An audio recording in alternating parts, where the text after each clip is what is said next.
Hello दोस्तों, क्या हाल है आपका। आशा करता हूँ अच्छे होंगे, स्वस्थ होंगे। तो आपने पोस्ट प्रेफरेंस देख लिया है लेकिन फिल नहीं किया है। क्यों? जब तक आपके मन में ये बिल्कुल पक्का नहीं हो पाएगा कि मेरे को कौन सी पोस्ट मिल सकती है, तब तक आप पोस्ट प्रेफरेंस फॉर्म को नहीं भरेंगे।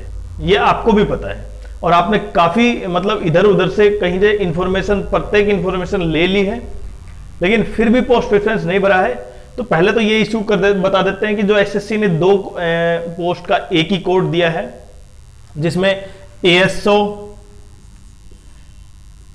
सीवीसी में और inspector central bureau of narcotics या मिनिस्ट्री ऑफ फाइनेंस में। तो देखिए, इनके दो कोड हैं, वो एसएससी इशू कर देगी। अगर आप ये भी समझ सकते हैं, अगर दो कोड एक के हैं तो कहीं ना कहीं आपको टाइम भी एक्स्ट्रा मिलेगा। एसएससी उसके बारे में अभी डाल देगी, कुछ घंटे बाद तक आपका इसका रेटिफिकेशन क्लियर हो जाएगा। अब दूसरा, फॉर्म फिल कौन कर रहा है, सबसे इंपॉर्टेंट ये, जिनके मार्क्स क्या 305 304 के आसपास हैं, क्या वो भी पोस्ट प्रेफरेंस फॉर्म को फिल करें? तो ये बिल्कुल सही है। जिनके मार्क्स लगभग 305 304 के आसपास हैं, उनको भी पोस्ट प्रेफरेंस फॉर्म फिल करना है। मतलब अगर आपके मार्क्स 300 तक हैं, 300 209 298 299, लगभग आपको पोस्ट प्रेफरेंस फॉर्म फिल करना है। वो चाहे, देखें, अब आपको क्यों लगता है कि आपका फॉर्म नहीं आपका सिलेक्शन नहीं होगा? सबसे पहले तो ये था, जिनके मार्क्स लगभग 290 प्लस मार्क्स हैं, रा स्कोर अभी, उसको पोस्ट प्रेफरेंस फॉर्म फिल करने चाहिए, क्योंकि वो नॉर्मलाइजेशन, जैसे 298 हो गए, 298 से 90 से ऊपर के। तो पहले तो ये हो। दूसरा ये है कि आपको क्या इंफॉर्मेशन दी गई है, उसके बेसिस पे आपके माइंड ने ये बिल्कुल एडजस्ट कर लिया है कि अब की बार कट ऑफ बहुत हाई जाएगी। और ये किन के बेसिस पे है? इंफॉर्मेशन के बेसिस पे। अगर आपको इंफॉर्मेशन ये लगती प्री की कट ऑफ 140 150 या 140 से और भी कम हो जाती, तो आप ये मान सकते थे कि 300 तक, जिनके मेंस में 300 है उनको पोस्ट मिल जाएगी। लेकिन जैसे ही कट ऑफ ज्यादा हाई गई 153 यूआर की, तो अब आपको लग रहा है कि 310 के ऊपर भी नहीं जाएगी, मतलब 310 से भी ऊपर जाएगी। और जिनके मार्क्स 310 से नीचे हैं उनको भी नंबर नहीं मिल पाएगा, मतलब उनको भी पोस्ट नहीं मिल पाएगी। ऐसा इसलिए है क्योंकि आपको ऐसी इंफॉर्मेशन लगातार दी गई है और उस इंफॉर्मेशन के बेसिस पे आपका माइंड ने ये मान लिया है कि इतने नंबर से कम है तो आपको पोस्ट नहीं मिलेगी।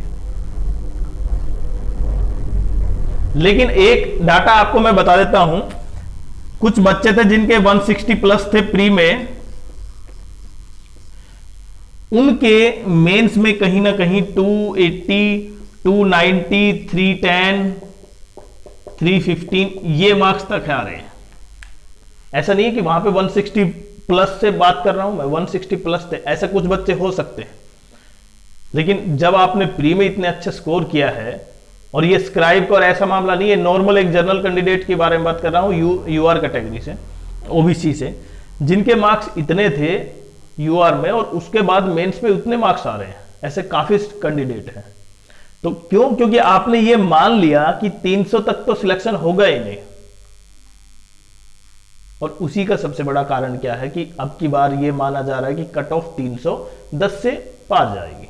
लेकिन आप, जब मैंने बताया ना, जिनके मार्क्स 290 प्लस हैं उनको पोस्ट प्रेफरेंस फॉर्म भरना है, पहली बात तो। हालांकि पोस्ट प्रेफरेंस फॉर्म तो आप सभी भरे, क्योंकि ये केवल 2024 के लिए नहीं है, 2025 में जो सीजीएल का जो एग्जाम होगा उसमें भी आपको कहीं ना कहीं, आपके अगर अच्छे मार्क्स हैं, आपने तैयारी अच्छी की है, तब आपके लिए वहां पे भी इसकी जरूरत पड़ेगी। तो पोस्ट प्रेफरेंस फॉर्म तो आपको भरना ही चाहिए, चाहे आपके मार्क्स कितने भी कम हो। लेकिन जिनके 290 प्लस है उनको तो कंपलसरी ही भरना है। अब दूसरी चीज ये है कि जिनके मार्क्स कम हैं उनको क्या होम स्टेट मिल सकता है, और दूसरा होम स्टेट के पड़ोस में जो आपके नेबरिंग स्टेट है उसमें मिल सकता है। अगर आप नॉर्थ से हैं, देखिए ज्यादातर कैंडिडेट क्या है, नॉर्थ से हैं, Bihar, UP, Haryana, Chandigarh, Delhi, Rajasthan, MP, MP तक भी मान लेते हैं हम, पंजाब, उत्तराखंड, हिमाचल प्रदेश, झारखंड, तो ये लगभग अगर ये 10-15 स्टेट ऊपर के, इनमें कैंडिडेट की संख्या ज्यादा है। अगर वो सारे कहां जा रहे हैं, होम स्टेट या नॉर्थ की तरफ ही कैंडिडेट जा रहे हैं, तो कहीं ना कहीं साउथ में तो क्या होगी, वैकेंसी उतनी फिल नहीं होंगी। वैकेंसी तो फिल होंगी लेकिन उनको उतना स्टेट, वो होम स्टेट या वो नॉर्थ नहीं मिल पाएगा। अब सबसे बड़ा कारण क्या है, देखिए जो नॉर्थ में है ना, आपके दिमाग में कहीं ना कहीं ये है कि अभी मैं पोस्ट प्रेफरेंस नहीं भरूं, अभी 2-3 दिन वेट करते हैं, कुछ और इंफॉर्मेशन मिल जाए। लेकिन जो बात, जो ध्यान से समझे आप, जिन कैंडिडेट्स का नॉर्थ में है, नॉर्थ में मतलब कौन सी स्टेट में हो सकते हैं, अगर उनको दिल्ली चाहिए तो दिल्ली के लिए तो पोस्ट बहुत ज्यादा है, सारे एएसओ, मिनिस्ट्री, उसके अलावा जो स्पेसिफिक पोस्ट है जो स्टेट वाइज है वो भी है, और जो 2400 grade pay, 2800 grade pay, 4200 grade pay में भी काफी शामिल है। तो ज्यादातर जो 18,000 से प्लस वैकेंसी है उनमें से लगभग 6 से 7,000 तक तो कहाँ है, केवल दिल्ली में ही है। तो उनके लिए तो ऑप्शन बहुत ज्यादा खुल गए। लेकिन जिनको स्पेसिफिक स्टेट चाहिए उनके लिए क्या है और कितने मार्क्स पर उनको वो स्टेट मिल सकता है। देखिए 2 चीज है आपको मायने रखनी चाहिए, ध्यान में रखनी चाहिए कि पहला तो आपका रैंक, दूसरे आपके मार्क्स और कैटेगरी। ये आपको तीनों चीज कंबाइन करने के बाद ही आपको क्या मिल पाएगा, वो पोस्ट मिल पाएगी।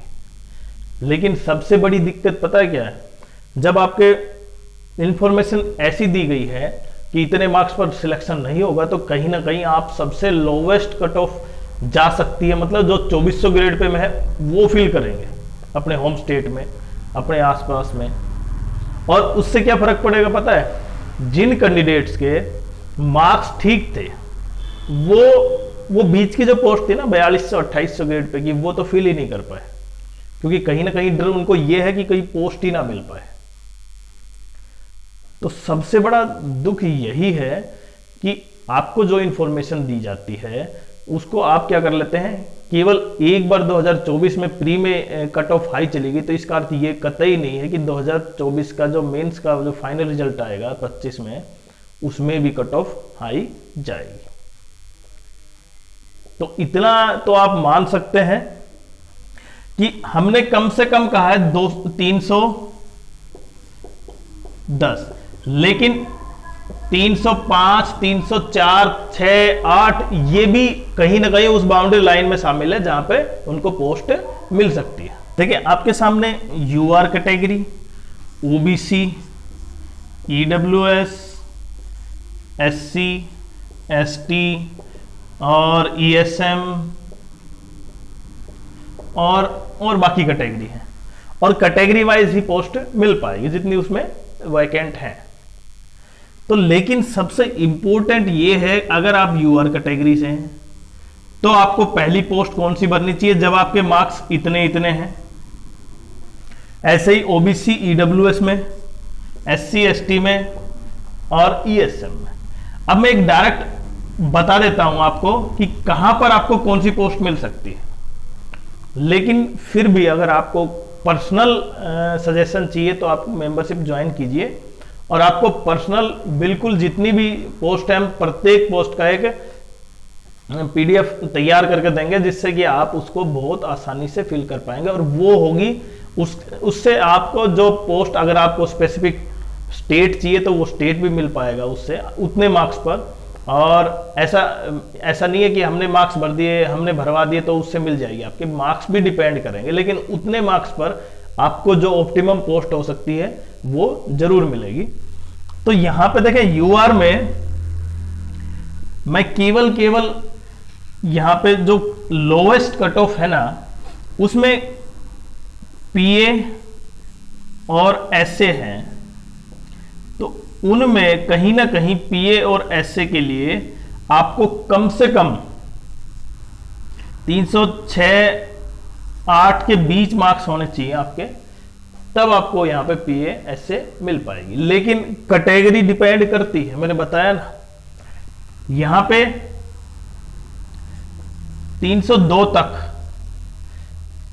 ESM, EWS और OBC में आपको कहीं ना कहीं कोई पोस्ट मिल जाएगी। SC में देखें तो SC में आप ये मान सकते हैं लगभग आपका 284 के आसपास एक पार लाइन है, उसको क्रॉस करते ही आप क्या कर जाएंगे, आप एक पोस्ट प्राप्त करेंगे ST के लिए। और SC में कहीं ना कहीं 290 के आसपास, और ESM का 197, 98 में आपको PASA मिल जाएगी। लेकिन PASA तो तब मिले जब उनका CPT क्वालिफाई हो। CPT तो क्वालिफाई है ही नहीं, और CPT SSC जरूर डिसाइड करेगी, हाई उसको रखती है, तो कहीं ना कहीं वो भी